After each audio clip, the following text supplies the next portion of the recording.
யூபியில் இருக்கிற ஒரு சின்ன கிராமத்தை சேர்ந்தவங்க தான் 27 வயசுள்ள ராக்கி கஷ்யப்.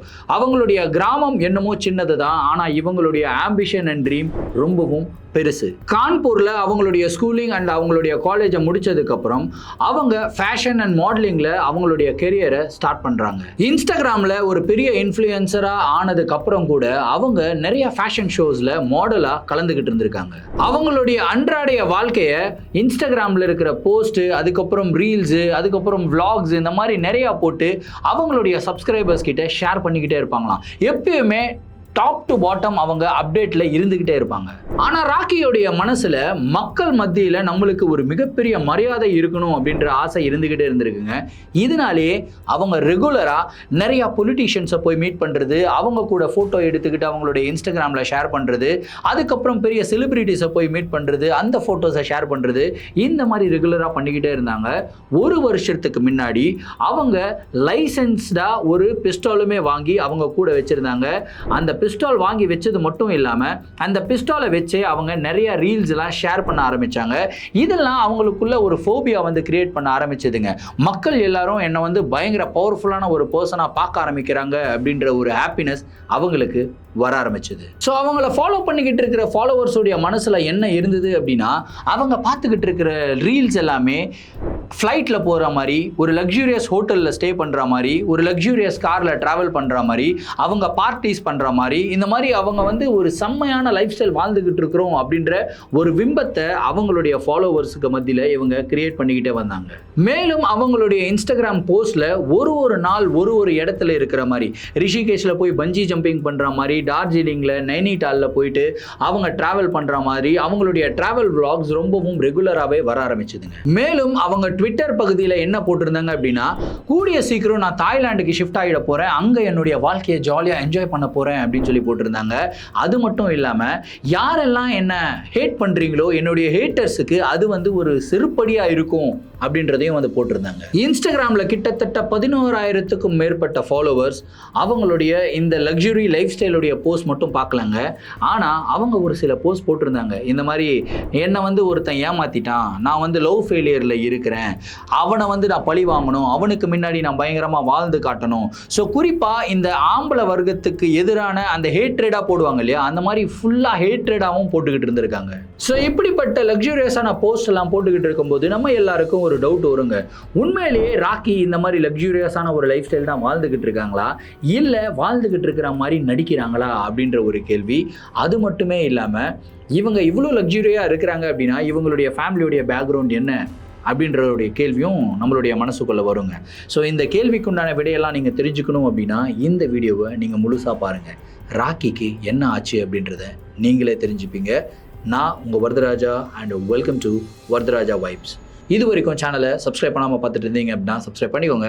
அப்போ தான் நான் த்ரில்லிங்காக போடுற க்ரைம் ஸ்டோரிஸ் எல்லாம் உங்களால் பார்த்து என்ஜாய் பண்ண முடியும். இப்போ வாங்க ஸ்ட்ரெயிட்டாக வீடியோக்குள்ளே போகலாம்.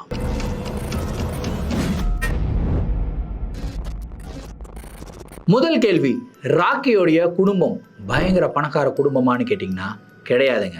சரி, அவங்களுடைய பர்சனல் லைஃப்பில் ரொம்பவும் ஹாப்பியாக இருக்காங்களான்னு கேட்டிங்கன்னா அதுவும் கிடையாது.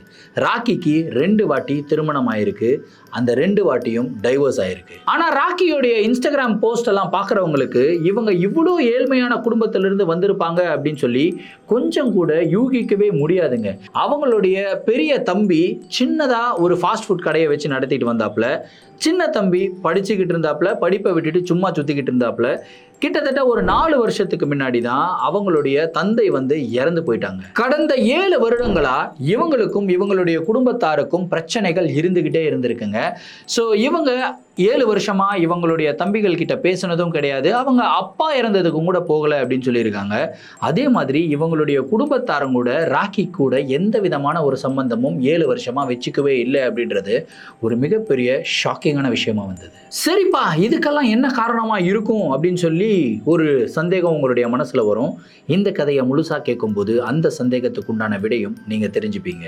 ஸோ ஒன்று சொல்லுவாங்க இல்லையா, இந்த மாதிரி யாருடைய வாழ்க்கை ரொம்ப பிரகாசமா இருக்கிற மாதிரி காட்டப்படுதோ உண்மையிலேயே அவங்க தான் ஒரு டார்க்கஸ்ட் கார்னர்ல ஓரமா தன்னந்தனியா ஒரு பர்சனா போய் உட்கார்ந்துகிட்டு இருப்பாங்க அப்படின்னு சொல்லி அப்படிப்பட்ட ஒரு லைஃப் தான் ராக்கி வாழ்ந்துகிட்டு இருந்தாங்க. 28 ஏப்ரல் 2026 பாக்பத் அப்படின்ற இடத்துல இருந்து 800 கிலோமீட்டர் தள்ளி மிர்சாப்பூருக்கு பக்கத்தில் இருக்கிற ஒரு டென்ஸ் ஃபாரஸ்ட்டுக்குள்ள ஒரு பள்ளம் இருக்குங்க.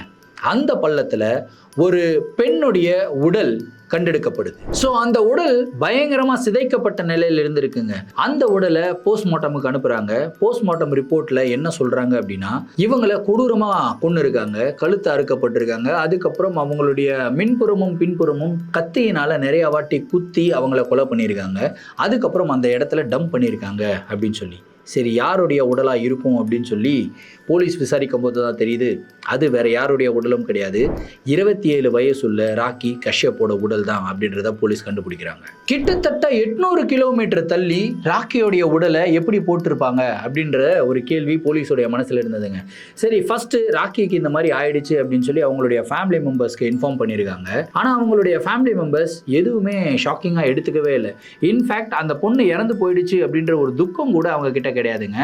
அதுலேயும் ஒரு படி மேலே போய் அந்த பொண்ணுடைய உடலை கூட அந்த குடும்பத்தினர் வாங்குறதுக்கு வரவே இல்லை. அந்த பொண்ணுடைய ஃபைனல் ரிச்சுவல்ஸ் கூட வந்து பார்த்திங்கன்னா போலீஸ் தான் பண்ணியிருக்காங்க. இந்த கேஸ் எவ்வளோ சிம்பிளாக இருக்கோ அதை விட பயங்கர காம்ப்ளிகேட்டடாக இருக்குங்க. அவங்களுடைய லைஃப் ஸ்டைலை பேஸ் பண்ணி தான் அவங்களுடைய குடும்பத்தினர் ராக்கி மேலே பயங்கர கோபமாக இருந்தாங்க. அதனால தான் அவங்க வரல அப்படின்றது போலீஸ்க்கு கிளியராக தெரிஞ்சிருச்சு. ஆனால் இந்த கேஸில் வேற ஏதாவது கேஸ் சம்மந்தப்பட்டிருக்கா அப்படின்ற ஒரு கேள்வியும் போலீஸோருடைய மனசுக்குள்ளே இருந்ததுங்க. ஆக்சுவலாக சம்மந்தப்பட்டிருக்கு. ராக்கி இறந்து போகிறதுக்கு கிட்டத்தட்ட 10 நாளுக்கு முன்னாடி ஏப்ரல் 18ஆம் தேதி 2026 வருடம் அந்த இடத்துலேருந்து கிட்டத்தட்ட 1600 கிலோமீட்டர் தள்ளி ஒரு ஆளுடைய உடல் சாக்கடையில் கண்டெடுக்கப்பட்டிருக்குங்க. அந்த கேஸுக்கும் இந்த கேஸுக்கும் சம்பந்தம் இருக்குது அப்படின்னு சொல்லி போலீஸுக்கே இது வரைக்கும் தெரியாமல் இருந்ததுங்க. அந்த ஆளுடைய உடல் வந்து பார்த்திங்கன்னா கை கால்லாம் கட்டி போட்டு வச்சுருந்தாங்க. அதுக்கப்புறம் அந்த ஆளுடைய முகத்தில் வந்து கல்லால் அடித்து முகமே செதஞ்சு போயிருச்சுங்க. இன்ஃபேக்ட் இறந்து போனது யார் அப்படின்னு சொல்லி கண்டுபிடிக்க முடியாத அளவுக்கு கொடூரமான ஒரு கொலையா அந்த ஒரு கொலை இருந்திருக்கு. அந்த உடலுடைய போஸ்ட்மார்ட்டம் பண்றாங்க. அப்பதான் தெரியுது கிட்டத்தட்ட 3 புல்லட் வூண்ட்ஸ் வந்து பாத்தீங்கன்னா அந்த உடல்ல இருந்திருக்கு. அதாவது சாகடிக்கப்படுறதுக்கு முன்னாடி 3 வாட்டி அந்த ஒரு பர்சனை சுட்டிருக்காங்க. அதுக்கப்புறம் சாகடிச்சிருக்காங்க. போலீஸ் எவ்வளவோ முயற்சி பண்றாங்க அந்த பர்சனுடைய ஐடென்டிட்டியை கண்டுபிடிக்கிறதுக்கு, ஆனா கண்டுபிடிக்க முடியல. ஸோ ஃபைனலா அவர் போட்டிருந்த ட்ரெஸ், அதுக்கப்புறம் பக்கத்துல இருந்த அந்த எவிடன்ஸ் எல்லாமே கலெக்ட் பண்ணி அனுப்பிட்டு அந்த உடலுடைய ஃபைனல் ரைட்ஸுமே வந்து பாத்தீங்கன்னா போலீஸ் தான் பண்றாங்க. இது வரைக்கும் போலீஸுக்கே எந்த விதமான ஐடியாவும் கிடையாதுங்க. இந்த 2 கொலைகளும் ஒண்ணுக்கு ஒண்ணு சம்பந்தப்பட்டிருக்கு. ஒரு நார்மலான கேஸை விசாரிக்க போறோம், ஆனா இது வந்து ரொம்பவும் ட்விஸ்டடான கேஸா மாறப்போகுது அப்படின்னு சொல்லி இது வரைக்கும் அவங்களுக்கே தெரியாம தான் இருந்தது. ராக்கி கஷ்யப்போட மர்டர் கேஸ் ரொம்பவும் ஸ்ட்ரெயிட் ஃபார்வர்ட் கேஸாக இருந்தது. யார் மேலே ஒரு டவுட் படுறதுனே போலீஸுக்கு தெரியலங்க. ஸோ அவங்களுடைய இன்வெஸ்டிகேஷன்ஸை ஸ்டார்ட் பண்ணுறாங்க. அதாவது அவங்களுடைய கால் டேட்டா ரெக்கார்ட்ஸை வந்து அனலைஸ் பண்ண ஆரம்பிக்கிறாங்க. சிசிடிவி ஃபுட்டேஜஸை வந்து அனலைஸ் பண்ண ஆரம்பிக்கிறாங்க. அதுக்கப்புறம் ராக்கி கஷ்யப்பை பற்றி விசாரிக்கவும் ஆரம்பிக்கிறாங்க. அவங்களுடைய ஃப்ரெண்ட்ஸ் சர்க்கிள் யார் யார், அவங்க யாரெல்லாம் போய் மீட் பண்ணுறாங்க, அந்த மாதிரி ஒரு டீட்டெயில் ரிப்போர்ட்டை வந்து எடுக்க ஆரம்பிக்கிறாங்க. ஆனால் போலீஸுக்கு இன்னும் ஒரு மிகப்பெரிய சந்தேகம் என்னென்னா, இவங்க வாழ்ந்துகிட்டு இருக்கிற வீட்டில இருந்து கிட்டத்தட்ட 800 கிலோமீட்டர் தள்ளி இருக்கிற மிர்சாப்பூர் ஃபாரஸ்ட்டுக்குள்ள எப்படி இவங்க போனாங்க, அது வரைக்கும் எப்படி இவங்க டிராவல் பண்ணாங்க அப்படின்ற ஒரு கேள்விதான் அவங்களுடைய மனசுல இருந்தது. அங்க அவங்களா போனாங்களா, இல்ல அவங்கள யாரோ கூட்டிட்டு போனாங்களா, இல்ல கொலை பண்றதுக்காகவே ஒரு மிகப்பெரிய மாஸ்டர் மைண்டை போட்டுட்டு இவங்களை அந்த இடத்துக்கு கூட்டிட்டு போனாங்களா அப்படின்ற ஒரு கேள்வியும் அவங்களுடைய மனசுல வந்தது.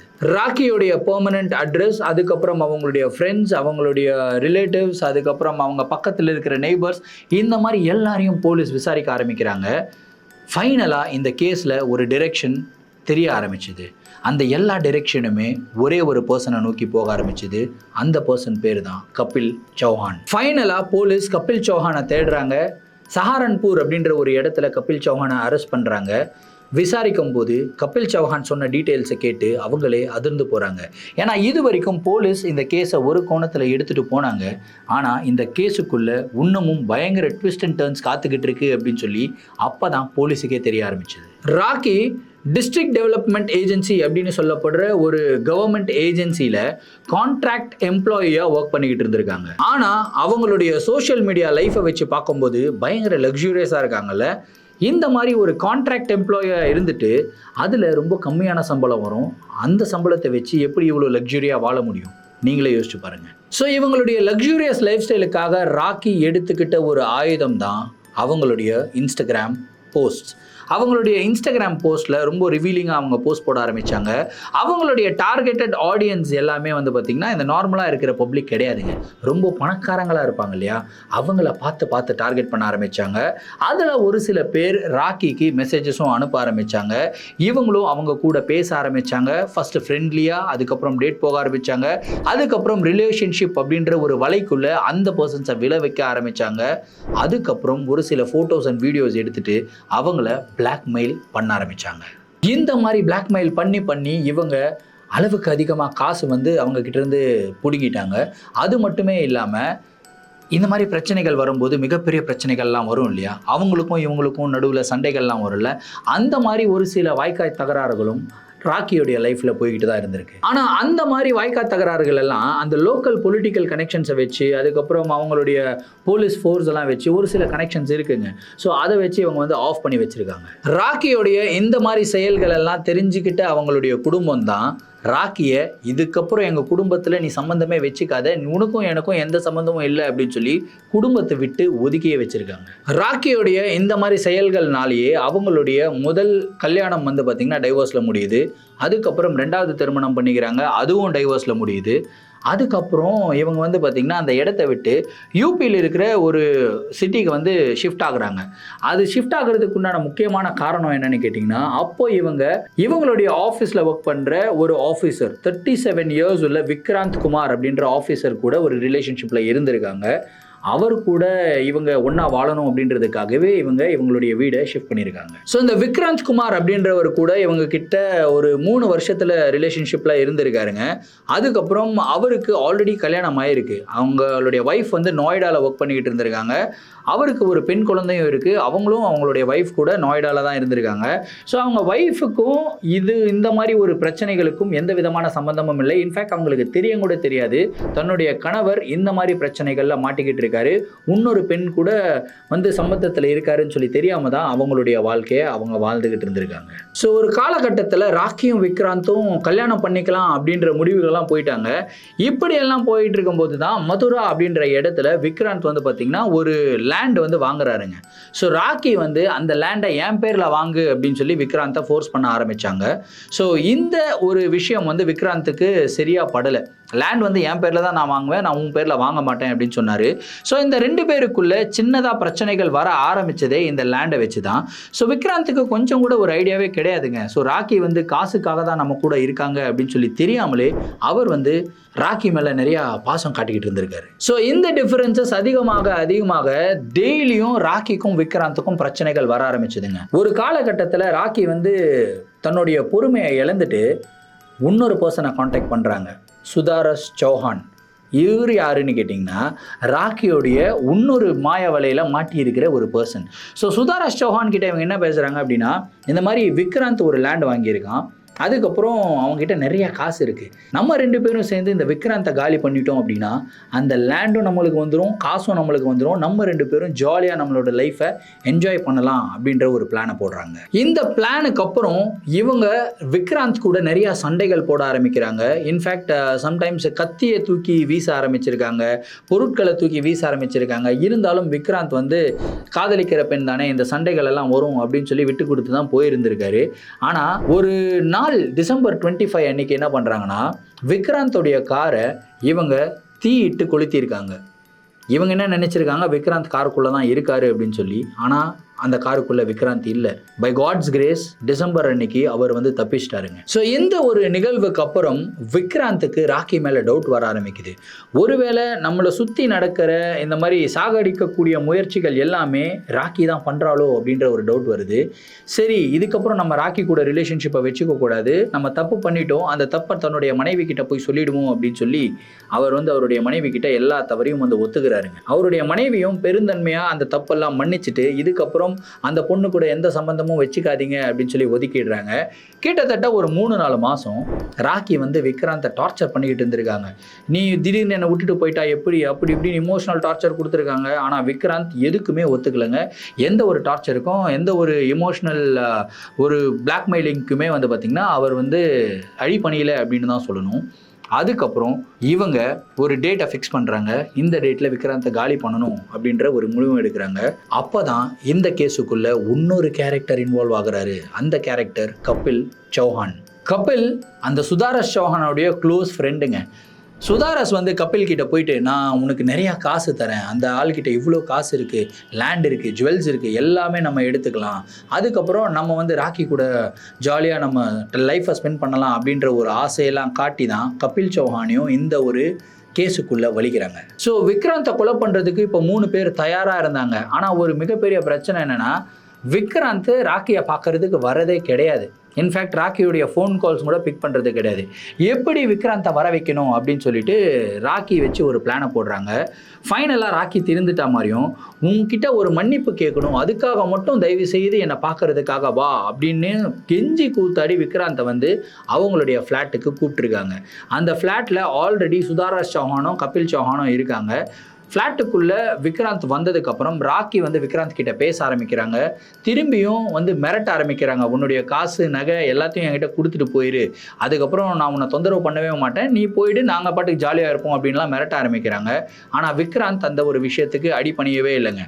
ஃபைனலாக கோவப்பட்ட ராக்கி அவங்க ஆல்ரெடி ஒரு லைசன்ஸ் பிஸ்டல் வச்சுருந்தாங்க இல்லையா, அந்த துப்பாக்கியை எடுத்து 3 வாட்டி விக்ராந்தை சுடுறாங்க. அதுக்கப்புறம் விக்ராந்த் அதே இடத்துல இறந்து போயிட்டாரு. ஸோ அவருடைய முகம் வந்து வெளியே தெரியக்கூடாது அப்படின்னு சொல்லிட்டு இந்த சுதாரஸும் கபிலும் என்ன பண்ணியிருக்கானுங்கன்னா, ஒரு கல்லை எடுத்து முகத்தை அடிச்சு முகம் ஃபுல்லாக செதைச்சிருக்காங்க. கொலை பண்ணிட்டதுக்கப்புறம் பதட்டத்தில் மாட்டிக்க போகிறோம் அப்படின்னு சொல்லி தெரிஞ்சு விக்ராந்தோடைய பர்ஸு, ஐடி கார்டு எல்லாத்தையும் எடுக்கிறாங்க, மொபைல் எல்லாம் எடுக்கிறாங்க. அதுக்கப்புறம் அந்த உடலை பக்கத்தில் போட்டால் போலீஸ் கண்டுபிடிச்சிருவாங்கன்னு சொல்லி அங்கிருந்து கிட்டத்தட்ட 150 கிலோமீட்டர் தள்ளி இருக்கிற சஹாரன்பூர் அப்படின்ற ஒரு இடத்துல இருக்கிற ஒரு சாக்கடையில் போடுறாங்க. கை காலை கட்டி தான் போடுறாங்க. ஏப்ரல் 15ஆம் தேதி போடுறாங்க. கிட்டத்தட்ட 3 நாள் கழிச்சு ஏப்ரல் 18ஆம் தேதி தான் ஒரு உடல் சஹாரன்பூருடைய சாக்கடையில் கிடைச்சதுன்னு சொன்னேன் இல்லையா. ஸோ அந்த உடல் விக்ராந்தோடைய உடல் தான். இப்போ போலீஸுக்கு சரி அந்த உடல் வந்து யாருதுன்னு நம்மளுக்கு தெரிஞ்சிருச்சு, ராக்கி தான் அவங்களுடைய பிளானை வந்து சக்ஸஸ்ஃபுல்லாக எக்ஸிக்யூட் பண்ணிட்டாங்கல்ல, அப்போ ராக்கியோடைய கொலையை யார் பண்ணது அப்படின்ற ஒரு கேள்வி இருந்தது. ஏப்ரல் 16 அன்னைக்கு விக்ராந்த் அவருடைய ஆஃபீஸ்க்கு போகாமல் இருந்ததுனால அவருடைய கொலீக் வந்து விக்ராந்துக்கு கால் பண்ணியிருக்காருங்க. ஃபோன் ரீச் ஆகலை. சரி லீவ் போட்டிருப்பாரு போல இருக்கே அப்படின்னு சொல்லி ஃப்ரீயாக விட்டுட்டாரு. ஆனால் அடுத்த 2 நாட்களுக்கும் அவர் வந்து வரலை அப்படின்னு சொல்லி தெரிஞ்சுக்கிட்ட அவருடைய கொலீகு அவருடைய மனைவிக்கு கால் பண்ணியிருக்காரு. அவருடைய மனைவி நோய்டாவில் இருக்காங்க. ஸோ அவங்களுக்கு சுத்தமாக தெரியல, என்ன தன்னுடைய கணவர் வேலைக்கு போயிருக்காரா போகலையா எதுவுமே தெரியல. அவங்க பதறி போயிருக்காங்க, என்ன வேலைக்கு வரலையா, என்கிட்டயுமே எதுவுமே சொல்லலையே, நானும் 3 நாளாக அவருக்கு நான் கால் பண்ணுறேன், ஆனால் அவருடைய கால் பிக் பண்ண மாட்டேங்கிறாரு, ஏதோ ஒரு பிரச்சனையில் மாட்டிக்கிட்டு இருக்காரு போல இருக்கே அப்படின்னு சொல்லி கொலீக் வந்து சொல்கிறாருங்க. உடனடியாக அவங்க என்ன பண்ணுறாங்கன்னா, இன்னொரு 3 நாள் வெயிட் பண்ணுறாங்க. அதாவது அவங்களுடைய ரிலேட்டிவ்ஸ், ஃப்ரெண்ட்ஸ் எல்லாருக்கும் ஃபோன் பண்ணி எல்லாம் விசாரிப்பாங்க இல்லையா, அந்த மாதிரி அவங்களுடைய சர்க்கிளில் வந்து விசாரிக்க ஆரம்பிக்கிறாங்க. ஆனால் எங்கேயுமே விக்ராந்த் வரலை அப்படின்னு சொல்லி தெரிஞ்சுக்கிட்ட மனைவி கடைசியில் பதறி போய் ஏப்ரல் 22ஆம் தேதி போலீஸ் ஸ்டேஷனுக்கு போயிருக்காங்க. அதுக்கப்புறம் இந்த மாதிரி அவருக்கும் இந்த ராக்கி கஷ்யப் அப்படின்ற அந்த பொண்ணுக்கும் ஒரு இல்லீகல் ரிலேஷன்ஷிப் இருந்தது. அந்த ரிலேஷன்ஷிப்லேருந்து அவர் வெளியே வந்துட்டார். ஆனால் அந்த பொண்ணு அவரை ரொம்ப டார்ச்சர் பண்ணிக்கிட்டே இருக்குது, காசு கேட்குது, அவருடைய இடம் கேட்குது, நகையெல்லாம் கேட்டுக்கிட்டே இருக்குது அப்படின்னு சொல்லிட்டு ரொம்பவும் மன உளைச்சலில் இருந்தார் அப்படின்னு சொல்லி ஒரு ரிப்போர்ட்டை போலீஸ்க்கு கொடுக்குறாங்க. ஸோ போலீஸோடைய முழு கவனமும் ராக்கி கஷ்யப் மேலே திரும்புதுங்க. விக்ராந்தோடைய கால் டேட்டா ரெக்கார்ட்ஸை எடுத்து செக் பண்ண ஆரம்பிக்கிறாங்க. ஏன்னா அவருடைய மனைவி உண்மை சொல்கிறாங்களா பொய் சொல்கிறாங்களான்னு எப்படி தெரியும். கால் டேட்டா ரெக்கார்ட்ஸை செக் பண்ணும்போது விக்ராந்த் அதிகப்படியான ஃபோன் கால்ஸ் ராக்கி கஷ்யப் கிட்ட தான் பேசியிருக்காரு. ஸோ போலீஸ் இதெல்லாம் வந்து ஒரு எவிடன்ஸாக வச்சுட்டு ராக்கி கஷ்யப்பை விசாரணைக்கு வர வைக்கிறாங்க. விசாரணைக்கு வந்து கேள்விகள் கேட்டால் ஸ்ட்ரெயிட்டாகவே ஆன்சர் சொல்லாத மாதிரி ஒரு மாதிரி பதில்கள் வந்து ட்விஸ்ட் பண்ணி விடுவாங்க இல்லையா, அந்த மாதிரி ராக்கி வந்து ட்விஸ்ட் பண்ணி விட்டுக்கிட்டே இருந்திருக்காங்க. ஸோ போலீஸுக்கு ராக்கி மேலே ஒரு மிகப்பெரிய டவுட் இருந்திருக்கு. ஆனால் இவங்க தான் குற்றவாளி அப்படின்னு சொல்லி அவங்க மேலே ஒரு நடவடிக்கை எடுக்கிறதுக்கு உண்டான கான்க்ரீட்டான எவிடன்ஸ் போலீஸ்கிட்ட கிடையாதுங்க. பட் ராக்கி கஷ்யப்பை வந்து ஒரு ஹை நோட்டீஸில் வந்து போட்டு வச்சுருந்தாங்க. இந்த மேட்டரை வந்து பார்த்திங்கன்னா ராக்கி சுதாரஸ் கிட்டையும் கபில் கிட்டையும் சொல்கிறாங்க, இந்த மாதிரி போலீஸ் என்ன விசாரிக்கிறதுக்காக கூப்பிட்டுருந்தாங்க, ஆனால் அவங்கள கன்ஃபியூஸ் பண்ணிவிட்டு நான் ஈஸியாக வந்துட்டேன் அப்படின்னு சொல்லி பெருமையாக பேசியிருக்காங்க. ஆனால் இந்த பக்கம் சுதாரஸுக்கும் கபிலுக்கும் வயிற்றுல அல்லு இல்லை. ஏன்னா அந்த கொலைக்கு இவங்களும் சம்மந்தப்பட்டிருக்காங்க. இப்போ ராக்கி வரைக்கும் போலீஸ் வந்துட்டாங்க அப்படின்னா, ஏதோ ஒரு ப்ரெஷரில் ராக்கி வந்து உண்மையை சொல்லிட்டாங்கன்னு வச்சுக்கோங்க. ராக்கி மட்டும் ஜெயிலுக்கு போக மாட்டாங்க, சுதாரஸும் கபிலும் ஜெயிலுக்கு போவாங்க. ஸோ இப்போ இந்த 2 பேரும் சேர்ந்து என்ன பிளான் பண்ணுறாங்க அப்படின்னா, ராக்கி உயிரோடு இருந்தால் தானே நம்மளுக்கு பிரச்சனை. இது வரைக்கும் போலீஸுக்கு நம்ம பேரில் சந்தேகமும் கிடையாது, நம்ம பேரில் டவுட்டும் கிடையாது. ராக்கியை போட்டு தள்ளிட்டோம் அப்படின்னா எப்படியும் போலீஸ் நம்மளை கண்டுபிடிக்கவே முடியாது அப்படின்ற ஒரு எண்ணத்தில் ராக்கியை கொலை பண்ண முயற்சி பண்ணுறாங்க. ஸோ கபில் ராக்கிக்கு ஃபோன் பண்ணுறான். ஃபோன் பண்ணிவிட்டு இந்த மாதிரி விக்ராந்தை நம்ம கொலை பண்ணிட்டோம் இல்லையா, அதை என்ஜாய் பண்ணவே இல்லையே, அதுக்கான ஒரு பார்ட்டி நம்ம வைக்கிறோம், என்னுடைய ஃபார்ம் ஹவுஸுக்கு வந்துரு அப்படின்னு சொல்லி கூப்பிட்டுருக்கான்.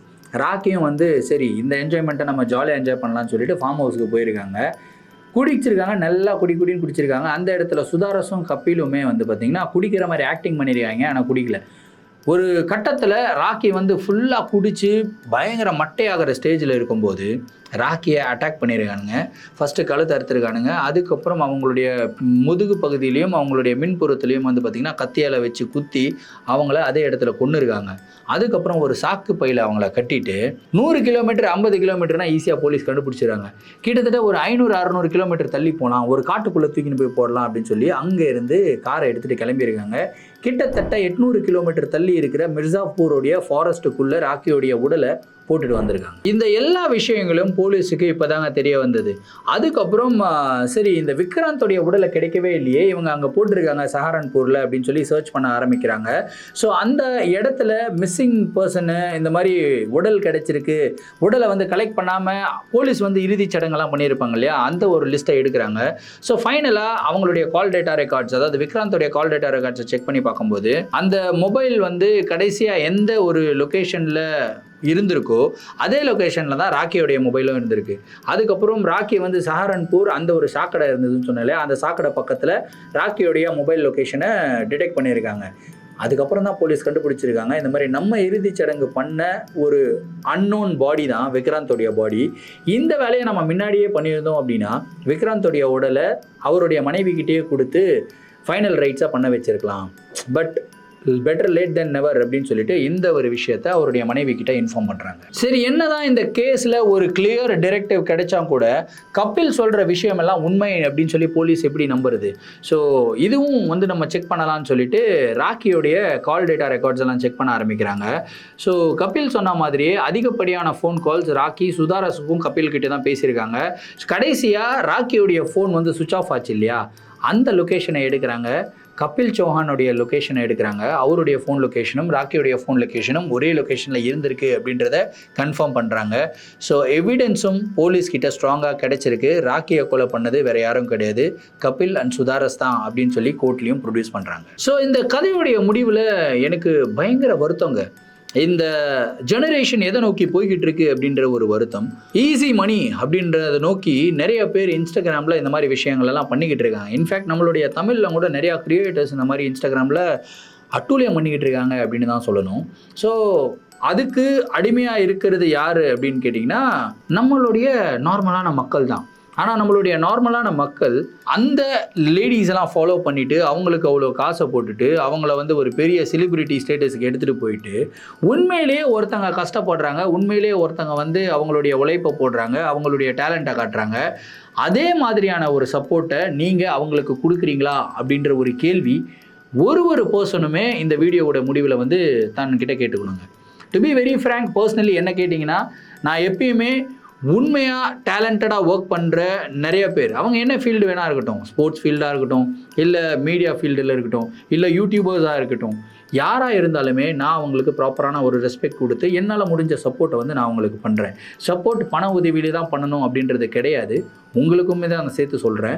ஒரு எந்த விதமான சப்போர்ட்டாக இருக்கலாம், ஒரு மாரல் சப்போர்ட்டாக இருக்கலாம், இல்லைனா நம்மக்கிட்ட ஏதாவது ஒரு ஐடியாஸை கேட்குறதுக்காக நம்மக்கிட்ட ரீச் அவுட் பண்ணுவாங்க.